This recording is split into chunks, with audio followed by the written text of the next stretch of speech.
그리스도인이 된다는 것 6번째 시간입니다. 오늘 6번째 시간으로 그리스도인이 된다는 것 시리즈 설교를 마치려고 합니다. 시리즈 설교를 마치면서 제 마음에 문득 이 생각이 들었습니다. 교회 다니시는 분들 중에 그리스도 아니신 분들이 너무 많다라는 겁니다.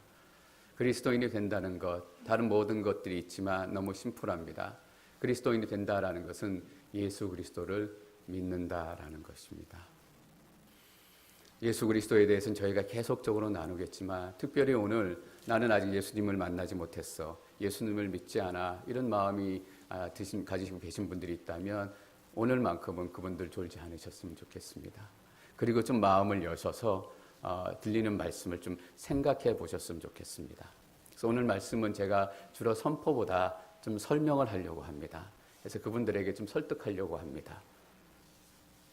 그러기 전에 먼저 그분들이 마음을 여셔서 하나님, 내가 오늘 조금 머리 굴려 보겠습니다.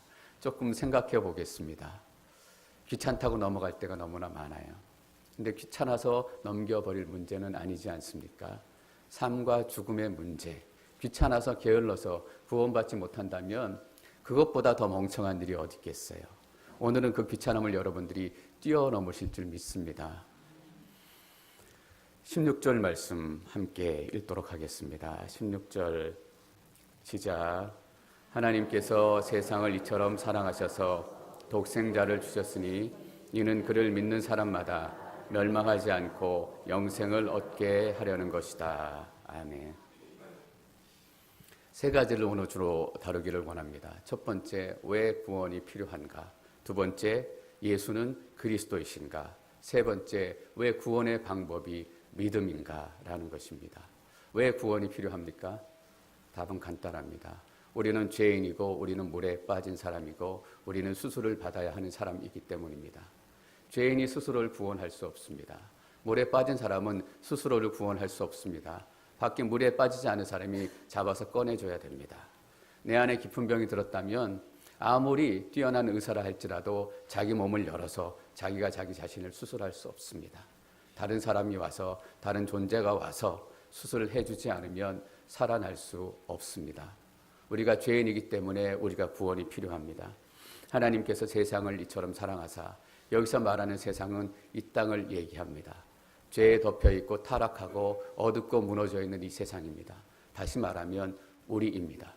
이 땅에 죄 지은 사람들, 한치 앞도 모르고 살아가지만 자기의 욕심 채우기 급급한 사람들, 자기의 잘난 것들, 자기 인생을 그냥 이루는 것이 목표인 사람들, 그 사람들을 통틀어 성경에서는 세상이라고 얘기합니다. 여러분 근데 잘 보십시오. 하나님께서 세상을 이처럼 사랑하사, 하나님이 먼저 세상을 사랑하시기 시작하셨습니다. 여전히 세상은 세상이고 죄인은 죄인이고 세상은 어둡지만 하나님께서 이 세상을 사랑하신 것입니다. 여러분, 이렇게 기록되지 않은 것이 얼마나 감사한지 모르겠습니다. 하나님께서 뛰어난 사람들을 사랑하사, 하나님께서 죄지지 않고 사는 사람들을 사랑하사, 이것이 아니라 아직 어둠 가운데 있고 아직 죄 가운데 있는 이 세상을 사랑하사. 여러분, 우리는 우리 자신이 얼마나 큰 죄인인지 너무나 잘 알고 있습니다. 한국뿐만 아니라 미국도 엽기적인 사건들이 너무나 많이 일어나고 있습니다. 최근에 엽기적인 사건이 있었습니다. 크레딧 카드 때문에 싸우다가 아들이 어머니를 손으로 죽였습니다. 대학도 하고 군인으로 근무해서 또 우리나라로 말하면 제향군인에 이른 거죠. 거기에도 근무했던 그런 사람이었습니다. 싸우다가, 돈 때문에 싸우다가 어머니를 죽여서 더 끔찍한 거는 버터 바르는 칼과 이빨로 어머니의 목을 잘라가지고 뒷마당에 묻어두었다는 거예요. 근데 걸렸어요. 끔찍한 일이고 극단적인 일입니다. 이 땅이 얼마나 죄에 관영해 있고 하나님께서 이 땅을 도저히 용서할 수 없는 수준에까지 이르렀다. 철학을 하지 않는 사람, 종교를 가지지 않은 사람, 어떤 사람이라도 거기서는 그냥 고개를 끄덕끄덕 하게 될지 모르겠습니다. 어떤 의미입니까? 이 세상 안에는 구원이 없다라는 겁니다. 그래서 하나님께서 이 세상을 사랑하시고 우리를 먼저 사랑하시지 않았으면 아무 일도 이 땅에 일어날 수 없고 우리 인생에 일어날 수 없었던 겁니다. 이 말이 또한 우리에게 얼마나 격려가 되고 위로가 되는지요. 때로는 우리가 무너지기도 하고 약하기도 하고 때로는 원망하기도 하고 다른 사람 못지않게 죄를 지을 때도 있지만 내가 하나님 아래 있으므로 그나마 하나님의 은혜를 경험했으므로 하나님께서 나를 떠나시지 않고 사랑해 주시겠다라는 약속이지 않습니까? 하나님의 사랑을 줄어들게 만들 수 있는 것이 이 땅에 아무것도 없습니다. 이처럼이라는 말이 어떤 의미입니까? 이만큼이라는 의미예요. 이만큼이라는 의미예요, 여러분. 하늘과 땅만큼이라는 의미입니다. 이만큼은 이 땅의 시간이 시작되고 공간이 시작되고 사람들이 창조된 이후에 이만큼의 하나님의 사랑은 단 한치도 줄어든 적이 없었던 것을 여러분 아세요. 하나님 변치 않으시고 하나님이 신실하신 분이세요. 죄책감 우리가 들 때 있어요. 이렇게 하나님 믿어도 괜찮을까? 그때 나는 죄책감 가운데 어려워하고 있지만 그때에도 하나님은 여러분들을 처음 사랑하셨던 그 사랑만큼 똑같이 사랑하시는 거예요. 하나님께서 먼저 사랑하셨다라는 것이 여러분 이런 의미예요. 우리가 먼저 사랑해서 하나님이 사랑에 반응했다면 우리의 사랑의 크기처럼 하나님의 사랑도 줄어들 거예요. 우리는 조금 잘해주면 더 많이 사랑하고 다이아 반지 안 사주면 조금 덜 사랑하고 하나님은 그렇지 않아요. 끊어질 수 없는 하나님의 사랑, 한치도 변하지 않는 하나님의 사랑, 먹물로 하늘을 써도 다 쓸 수 없는 하나님의 사랑, 하나님께서 여러분을 이처럼 먼저 사랑하셨습니다.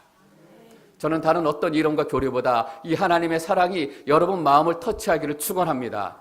그래서 우리 마음 주신 거예요. 그래서 감정 주신 거예요. 사랑에 실패해서 시련 때문에 고통스러워하라고 감정 주시기도 하셨어요. 근데 감정을 주신 첫 번째 이유는 뭐냐면 이 크신 하나님의 사랑을 우리가 경험하기를 원하는 거예요.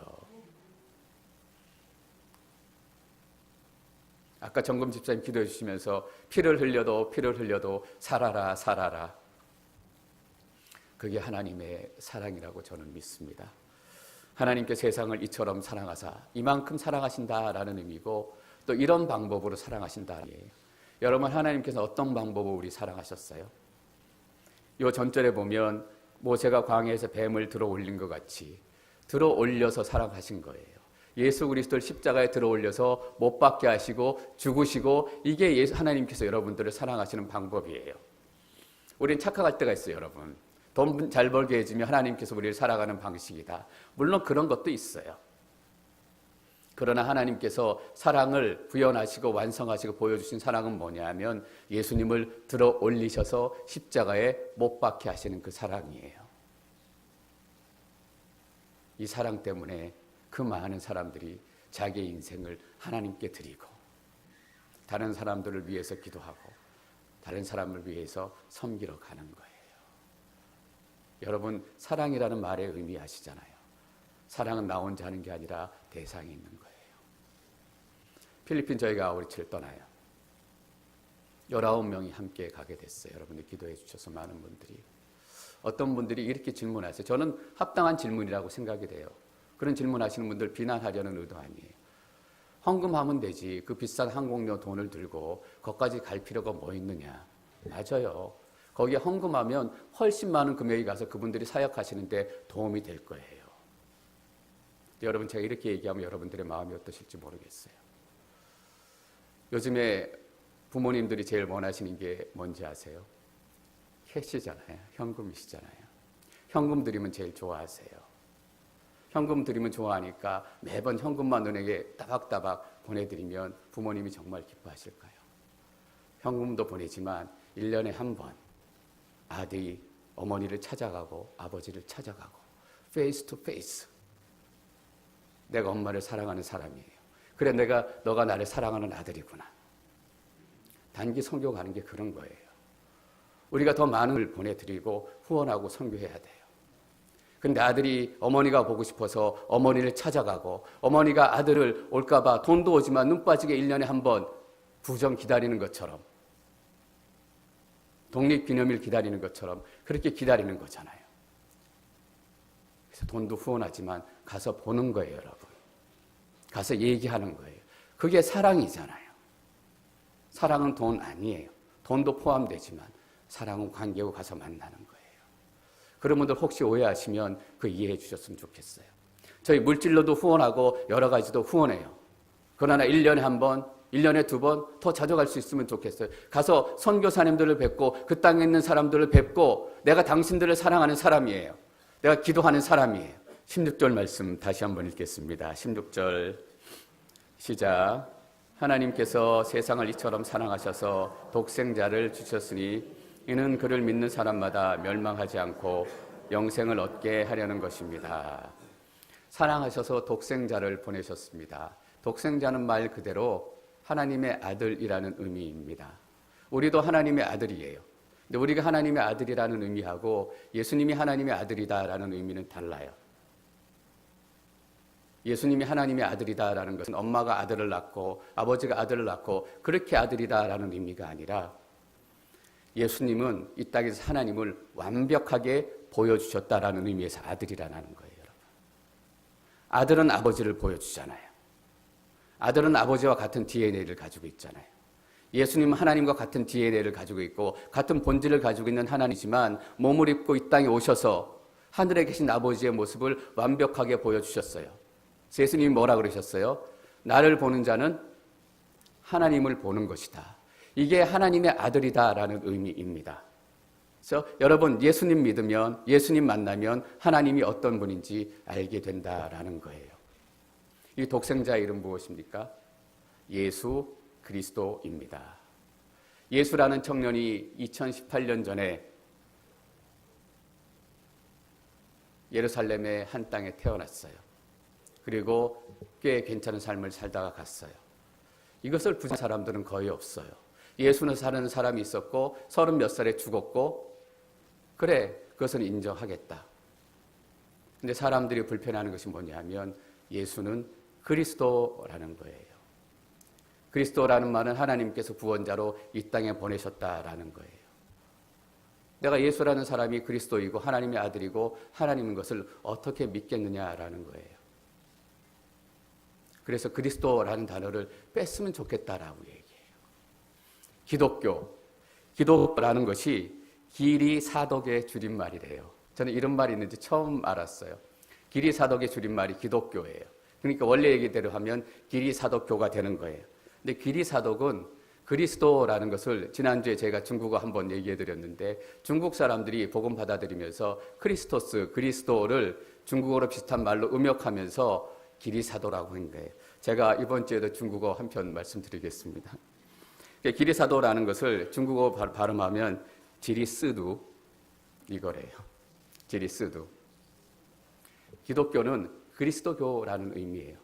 근데 여러분 기독교에서 그리스도교에서 사람들은 기독이라는 단어가 빠졌으면 싶어해요. 그리스도라는 단어가 빠졌으면 싶어해요. 그것을 믿기 어렵고 용납하기 어렵기 때문에 당신이 뭔데 나를 구원해. 당신이 뭔데 하나님의 아들이야. 그래서 그리스도를 빼자고 해요. 여러분 그리스도에서 교회에서 그리스도 빼면 뭐 남아요? 교만 남아요. 크리스티애너티 기독교에서 크리스찬 빼면 안에 뒤에 IT와 에너티만 남아요. 가르침이고 사상이고 주의일 뿐이에요. 성경책 그리스도 빼면 무슨 책이 되냐면 도덕책 되는 거예요. 그래서 가르침만 갖는 책이 되는 거예요. 윤리책이 되는 거예요. 사람들이 성경에서 그리스도 빼고 윤리책이 생각하니까 지금 윤리하고 안 맞는다. 성경 보지 말자. 성경 보지 못하도록 하자. 여러분 성경책은 윤리책 아닙니다. 성경책 읽고 착하게 살아야지 이런 책 아닙니다. 어떻게 살아야 되니 착하게 살아야 되는지 그거에 대한 많은 이야기들이 있어요. 그러나 성경책은 윤리책이 아니라 그거보다 더 뛰어난 책, 구원의 책입니다. 성경 보고 구원 얻어야 돼요. 근데 귀찮아서, 게을러서. 사실 얼마나 어이없는 일이에요. 제가 오늘 여러분들에게 조금 생각하라고 말씀드렸어요. 생각해보면 구원에 관한 문제를 조금 귀찮아서, 조금 피곤해서, 조금 졸려서 얼마나 어리석어요. 이것부터 어리석은 일이 어디 있겠어요. 그리스도인이 된다는 것, 그것은 예수가 그리스도임심을 믿는다라는 의미입니다. 이슬람에서는 예수 그리스도는 빼고 그냥 선지자 예수. 유대교에서는 그리스도 빼고 메시아 빼고 구원자 빼고 그냥 유대 땅에 살았던 한 사람. 마태복음 1장 21절 말씀 읽습니다. 마태복음 1장 21절 시작. 마리아가 아들을 낳을 것이니 그 이름을 예수라 하여라. 예수가 그의 백성을 그의 죄로부터 구원할 것이다. 그 이름을 예수라 하여라. 예수라는 말의 뜻이 그거예요. 하나님은 구원이시다, 구원자라는 의미예요. 구약에서는 여호수아, 예수와 호세와 같은 이름이에요. 히브리어로는 그렇게 쓰지만 헬라어로는 예수, 지저스라고 쓰는 거예요. 그 이름의 뜻이 구원자라는 거예요. 이름의 뜻이 구원자든 뭐든 상관이 없어요, 사람들은. 제 이름이 재영이잖아요. 길재 재상 제자예요. 재상 오래 하라고 저희 부모님들이 지어주셨어요. 이름이 뭐라도 상관없어요. 그런데 예수가 문제가 되는 것은 이름이 뜻만 구원자일 뿐만 아니라 구원자로 살았고 본인이 구원자다라고 얘기했기 때문이에요. 예수는 그리스도인가? 그 증거를 제가 여러분하고 지금 3개를 나누려고 해요. 여러분 처음 들으면 여러분 자주 들은 얘기일 수도 있고 아무 의미도 없는 얘기일 수도 있어요. 근데 여러분의 게으름을 조금 깨트려서 한 번만 더 나아가서 생각해 보면 그냥 지나갈 증거는 아니구나. 내가 심각하게 한 번은 생각해야 될 얘기구나. 그걸 느끼게 될 거예요. 저는 이 말씀 나누기 전에 여러분 안에 있는 게으름, 귀찮음 다 떠나가기 축원합니다. 첫 번째, 예수가 그리스도라는 증거는 뭐냐면 예수님 자신이 나는 그리스도, 나는 하나님의 아들이다 라고 선포한 거예요. 그런 사람들 많아요. 이렇게 질문하실지는 모르겠어요. 자기가 자기를 그리스도, 하나님의 아들이라고 얘기했는데 나와 하나님은 하나다, 나를 본 거로 하나님을 보고 자기가 자신에 대해서 얘기했는데 그게 무슨 증거가 되냐라는 거예요. 여러분 그 얘기를 누가 하느냐에 따라서 그 무게가 달라지는 거 아세요? 같은 얘기지만 하영조 목사님하고 제가 하는 거하고는 무게가 달라요. 왜 무게가 다른 줄 아세요? 하영조 목사님의 인격과 제 인격이 다르고 하영조 목사님의 삶과 제 삶이 다르기 때문이에요. 예수님이 어떤 인격을 가지셨는지 복음서를 읽어보세요.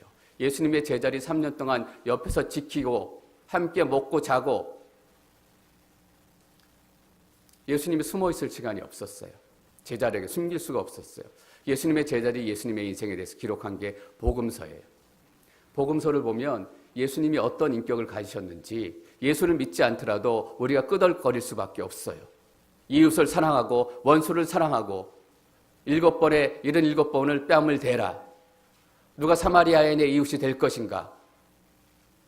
그렇게 인격을 가지고 가르치신 분, 그리고 그렇게 직접 사신 분이시잖아요. 그런 분이 나는 그리스도다, 하나님의 아들이다 라고 얘기하셨어요. 제가 얘기했으면 정신 나간 사람이라고 얘기할 거예요. 한국에 많아요. 근데 다 정신 나간 사람들이고 사입이잖아요. 신천지의 이만희 교주는 본인이 제3의 보혜사라고 그러더라고요. 정기자 목사님 치하고 오셨잖아요. 그런 거예요. 예수님의 인격을 보면 한 번은 내가 생각해 봐야 되겠다. 왜 이분이 이런 말씀 하셨나? 왜 그분이 자신이 그리스도라고 얘기하셨나? 하나님의 아들이라고 얘기하셨나? 정말 미치신 분이신가? 정신 나가신 분이신가? 내가 복음서를 통해서 한번 확인해 보자. 그래서 그리스도인이 된다는 것 시리즈를 마치고 복음서를 여러분들하고 함께 나누려고 해요. 거기에는 예수님의 삶이 빼곡히 기록되어 있어요. 예수님의 생각, 예수님의 눈물, 예수님의 고통, 예수님의 능력. 그럼 예수님께서 허투루 정신이 나가서 이런 얘기 하지 않았다라는 것을 우리가 인정하게 될 거예요. 그럼 뭐냐라는 거예요, 여러분. 한 번에 심각하게 생각해 봐야 되지 않겠어요?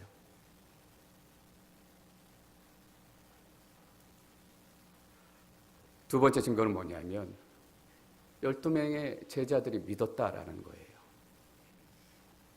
3년 동안 함께 먹고 자고 시간을 내내 같이 보냈으면 예수님은 자기의 시간이 개인적인 시간이 없었어요. 다른 의미로 뭐냐면 3년 반의 시간이 제자들에게 다 보여졌다라는 거예요. 예수님이 그 말 했는데 제자들이 믿었어요, 여러분. 저희 성도님 중에 가끔 제가 훌륭한 사람이라고 생각해 주시는 분들이 계세요. 너무 감사합니다. 근데 1년 아니라 한 달만 저랑 같이 먹고 자고 지내보시면 아니다라는 거 아실 거예요.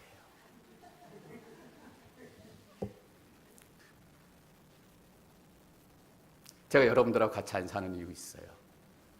저를 아시면 제가 나와서 하나님 말씀 선포해도 그 말씀 믿지 못하실 거예요. 예수님은 3년을 지내신 거예요. 다 보여주셨는데 예수님의 인생을 보고 말씀을 보고 능력을 보고 가르침을 경험하고 삶을 보고 제자들이 믿었대요. 100년 후에 200년 후에 믿을 수 있어요. 속아서. 남들의 얘기를 듣고 남들의 속이는 걸 속하고 믿을 수 있어요. 근데 12명의 제자들 함께 지냈던 많은 사람들이 믿었다라는 것은 하나밖에 없어요. 믿었다. 진짜로 믿었다. 예수님의 제자들이 부활을 증거했어요. 예수님이 부활하신 이후에. 그것도 그냥 증거한 것이 아니라 목숨을 걸고 증거했잖아요. 그것 때문에 예수님의 12명의 제자들 중에서 요한만 빼고 다 순교당했어요. 예수님이 정신 나간 사람이라고 생각했다면, 예수님의 부활이 거짓으로 생각했다면 거기에 목숨을 걸겠냐라는 거예요. 돈 엄청 중요해요. 돈이라면 우리가 죽고 못 살아요. 저도 돈 좋아하고. 영화에 보니까 이런 일 많이 나오더라고요. 돈 다 내놔라. 그럼 너 살려줄게. 그럼 뭐라 그래요? 돈 다 가져가십시오. 목숨만 살려주십시오. 그 돈보다도 더 귀한 게 우리의 목숨이에요. 근데 그 목숨을 다 버리고 복음을 전했다라니까요. 뭐 부귀영화를 누리겠다고. 이 얘기 많이 들으셨잖아요. 한번 심각하게 생각해 보셨으면 좋겠어요. 제자들이 100% 믿었다라는 거. 그럼 나는 어떻게 생각해야 될 것인가? 세 번째, 예수는 그리스도라는 증거. 성경에 예수는 그리스도라는 예언이, 메시아에 대해서 수많은 예언이 있어요, 여러분. 그런데 그 예언들이 예수 그리스도를 통해서 이루어졌다면 설득력 있는 거 아니에요? 700년 전에 이사야가 예수님의 십자가에 대해서 정확히 하나님의 예언을 통해서 기록했고 그 말씀대로 예수님의 십자가의 꿈이 이루어졌다면 예수는 그리스도시다. 예수는 메시아이다. 이사야 53장 4절에서 9절까지 말씀입니다. 53장 4절 말씀 함께 읽겠습니다. 시작. 그러나 사실 그가 짊어진 병은 우리의 병이었고 그가 짊어진 아픔은 우리의 아픔이었다. 그런데도 우리는 그가 맞을 짓을 해서 하나님께서 그를 때리시고 고난을 주신다고 생각했다. 여러분, 이게 예수님의 십자가를 말로 풀어서 설명한 거잖아요. 그가 짊어진 병은 우리의 병이었고 그가 짊어진 아픔은 우리의 아픔이었다. 우리의 병과 우리의 아픔을 가지고 십자가에 못 박히신 거예요. 정확히 표현하죠. 예언했을 뿐만 아니라 그 능력 그대로 우리에게 나타나잖아요. 우리의 병을 가지고 십자가에 죽으셨기 때문에 우리는 이제 병 들린 사람 아니에요, 여러분. 우리는 병 들려 살아가는 인생 아니에요.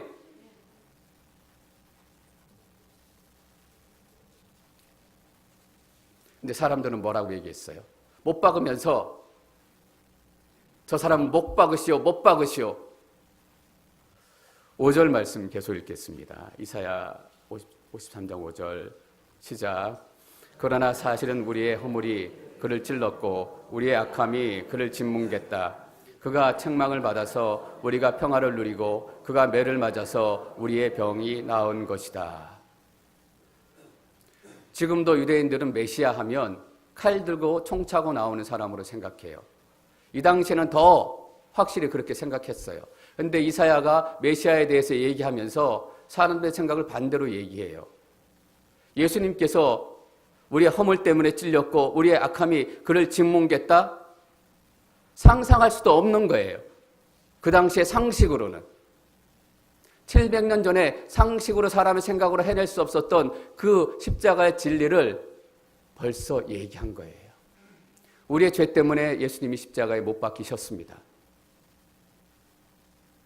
6절 말씀 읽을게요. 6절 계속 읽습니다. 6절 시작. 우리는 모두 양처럼 길을 잃고 제각기 자기 길로 흩어져 가버렸지만 여호와께서는 우리 모두의 죄악을 그에게 지우시고 그를 공격하셨습니다. 어쩌면 우리에 대해서 이렇게 딱 맞게 설명하고 있을까? 우리는 모두 양처럼 길을 잃고 제각기 자기 길로 흩어져 살고 있었습니다. 예수님이 십자가에 못 박히시기 위해서 로마 군병들이 끌려갈 때 제자들은 길 잃은 양처럼 다 제갈 길로 흩어져 가버렸습니다. 7절 말씀 계속 읽습니다. 7절 시작.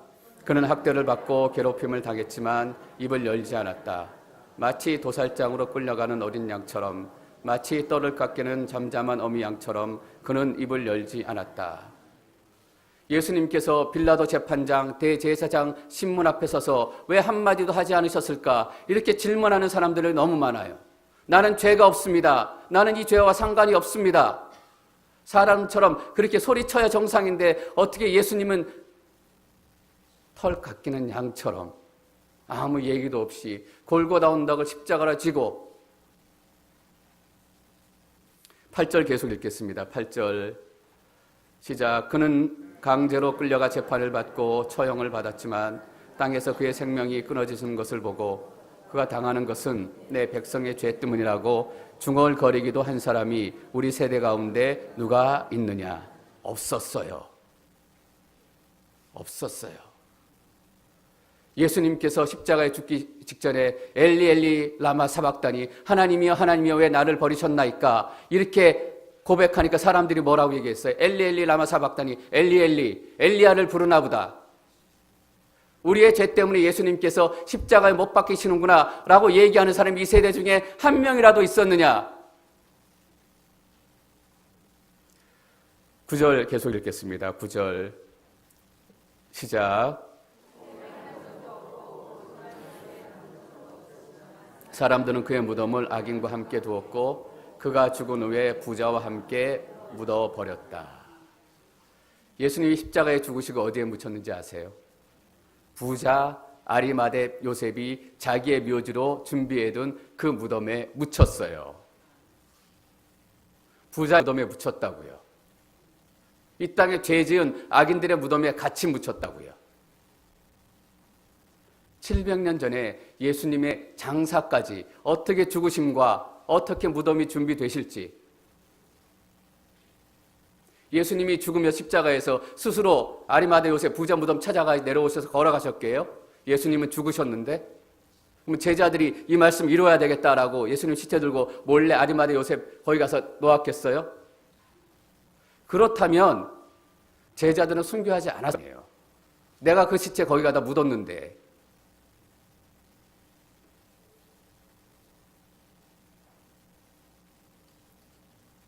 예수는 그리스도이십니다. 세 가지 증거 말씀드렸어요. 그냥 아무 생각 없이 지나갈 수 있는 얘기예요. 여러분 잘 생각 한번 해보세요. 아직 예수 그리스도를 인격적으로 만나지 못했고 내가 예수 그리스도는 나의 주시다라는 것에 대해서 심각하게 생각하지 못한 분이 계시다면 예수님 스스로가 나는 그리스도시다, 하나님의 아들이다, 나를 본 자는 하나님을 보았고 나로 만리지 않고는 하나님께 이를 없다라고 얘기하셨어요. 어떤 의미일까? 제자들이 그것 때문에 죽었습니다. 세 번째, 이미 700년 전에 예수님의 삶과 십자가와 죽음조차도 예언이 되어 있다는 거예요.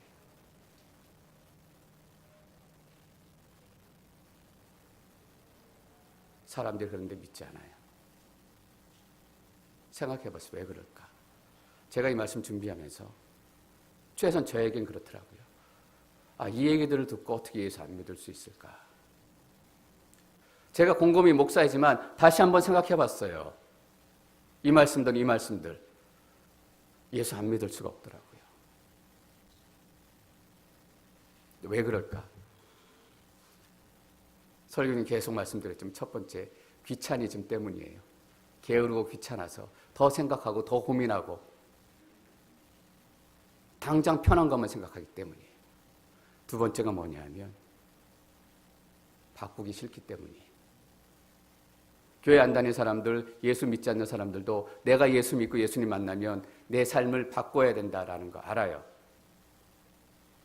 이전에 내가 좋아했던 것들 포기해야 되고, 이전에 내가 살았던 삶 포기해야 되고, 싫은 거예요. 불편한 거예요. 그냥 성경 읽고 교회 다니고 그리스도 예수에 대한 얘기 듣고 조금 더 내가 나이스한 사람이 돼야 되겠다. 이 정도면 괜찮을 거예요. 이 정도에 반대하는 사람이 이 땅에 한 사람도 없어요. 조금 나이스한 사람이 되는 거. 어떤 목사님이 이렇게 얘기하셨어요. 기독교는 조금 더 나이스한 사람이 되는 것이 아니라 새로운 사람이 되는 것이다. 여러분, 우리가 조금 나이스해져서 조금 더 괜찮아져서 죄의 문제 해결할 수 있어요. 누구든지 예수 그리스도 안에 있으면 새로운 피조물이다. 성령으로 위에서 거듭나지 않으면 다시 태어난다라는 말이잖아요. 새로운 사람 되지 않으면 우리의 삶은 바뀔 수 없어요.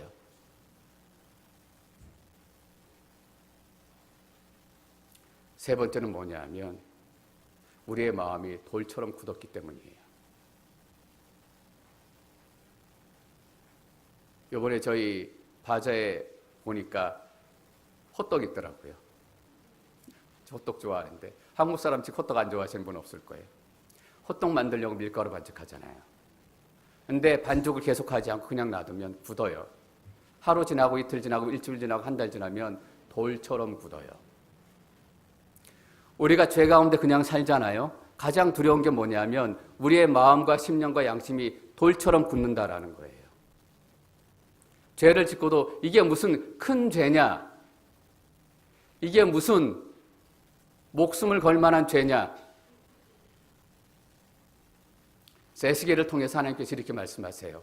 내가 너희에게 새 영을 부어주어 이 세상의 영으로는 안 되기 때문에 너희들이 가지고 있는 이 땅의 영으로 안 되기 때문에 새 영을 부어주어 성령을 부어주지 않으면 성령으로 거듭나지 않으면 그리고 그 다음에 뭐라고 되어 있냐면 새 마음을 부어주고 마음을 조금 바꾸어줘가 아니라 새 마음을 부어준다라는 거예요. 저 여러분들이 완전히 새 마음 갖기를 축원합니다. 이전에 적당한 마음으로는 안 돼요. 그러면 돌처럼 굳은 마음이 어떻게 돼요? 아이의 살처럼 부드러운 마음이 된대요. 굳어 있어서 그래요. 여러분의 심령 안에 새 영이 충만하기를 축원합니다. 그래서 새 마음이 시작되기를 축원합니다. 그래서 우리의 굳은 마음이 말랑말랑해지는 거예요. 말씀이 터치할 때마다 느껴요. 애들 피부가 얼마나 예민한지 아세요?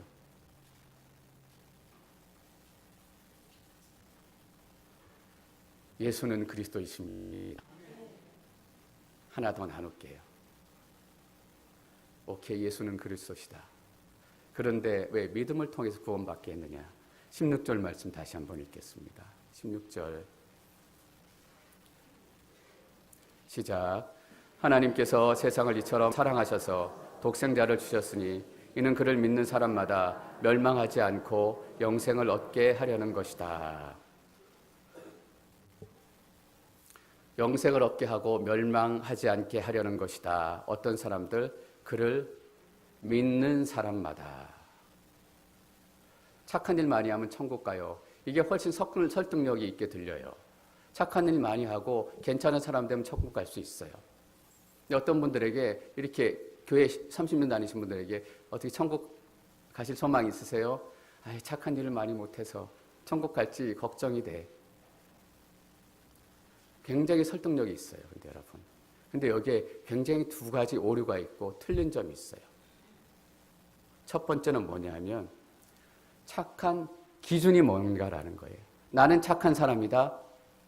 나는 법 없이 살 사람이다. 그 기준이 뭐냐는 거예요. 다른 사람보다 조금 착하다라는 거잖아요. 그게 뭐예요? 지금은 나는 다른 사람보다 착하지만 30년 전에는 엄청 나쁜 사람이잖아요. 그렇지 않아요? 4,000년 정도 지난 토기가 문자가 썩인 토기가 발견됐어요. 4,000년 전이면 요새 야곱 이렇게 살던 시대예요. 수메르 지역이니까 바벨론, 아브라함이 떠나온 그 지역이에요. 그 토기가 발견됐는데 내용이 뭐냐면 철 좀 들어라. 왜 이렇게 요즘에 공부 안 하니? 요즘에 젊은이들은 버릇이 없어. 4,000년 전에 젊은이도 버릇이 없고 지금 젊은이도 버릇이 없어요. 여러분, 버릇이 없는 정도가 달라요. 그때는 스승의 그림자만 밟아도 버릇이 없어요. 죄였어요. 근데 지금은 선생님에게 대들고 부모에게 대들어도 괜찮아요. 그거 죄 아니에요. 지금 나는 괜찮은 사람이야. 착하게 살아. 4,000년 전에 갖다 놓으면 가장 악한 사람이 가장 큰 죄인이에요. 30년 전만 해도 낙태, 동성애, 간음 죄였어요. 근데 지금 그렇게 사는 사람도 나는 착한 사람이야 얘기해요. 착하다는 기준이 뭐예요, 여러분?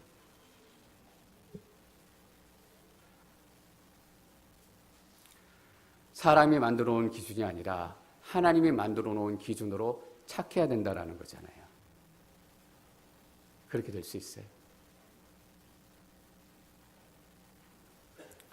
두 번째는 뭐냐면 몇 점 이상 합격시켜야 되느냐라는 고민이에요, 여러분. 학교에서 90점 이상 A 맞으면 잘하는 거예요. 학교에서 90점 이상 A 맞기도 쉽지 않아요. 근데 하나님의 기준으로 90점 맞을 수 있어요? A 맞을 수 있어요? 불가능해요, 여러분. 혹이나 그럴 리는 없지만 하나님의 기준으로 90점 A가 됐다라고 쳐요. 그러면 90점 맞은 사람은 구원받고 89점 맞은 사람은 구원 못 받아요. 미국 면허시험 보니까 그렇더라고요.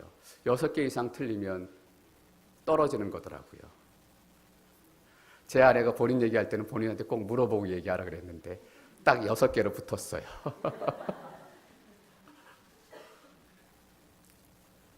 운전면허 시험 붙는 거라면, 취직해서 회사 들어가는 거라면 89점, 1점 차이로 떨어져서 아까워 말 된다고요.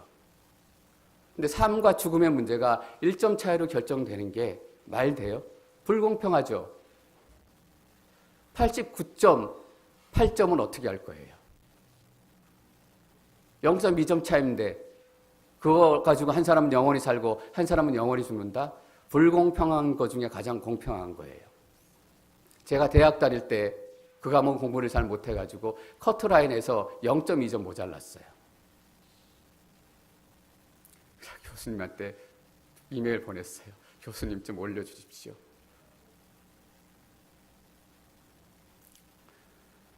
몇 점 이상 붙여서 하늘나라에 데려갈 거냐? 문제 그잖아요.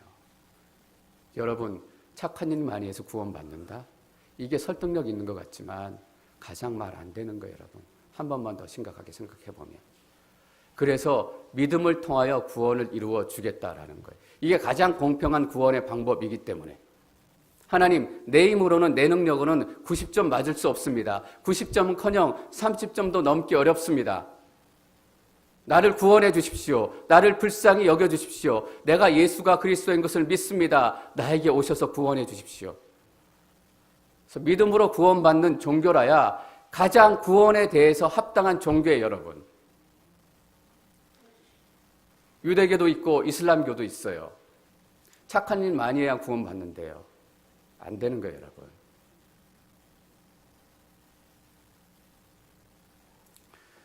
사도행전 17장 32절 말씀 함께 읽겠습니다. 사도행전 17장 32절 읽겠습니다. 사도행전 17장 32절. 죽은 사람이 다시 살아난다는 말에 어떤 사람들은 비웃었지만 또 다른 사람들은 우리가 이 이야기에 대해 다시 듣고 싶소. 저는 이 이야기에 대해 최소한 다시 듣고 싶은 마음이 여러분들에게 생기기를 축원합니다. 두 개의 반응이에요. 어떤 사람들은 비웃어요. 그러나 어떤 사람들은 한 번 더 듣고 싶은 마음이 생겼어요. 들어보고 생각해 보니까 한 번 더 들어볼 만한 가치가 있다. 한 번 더 찾아볼 만한 이유가 된다.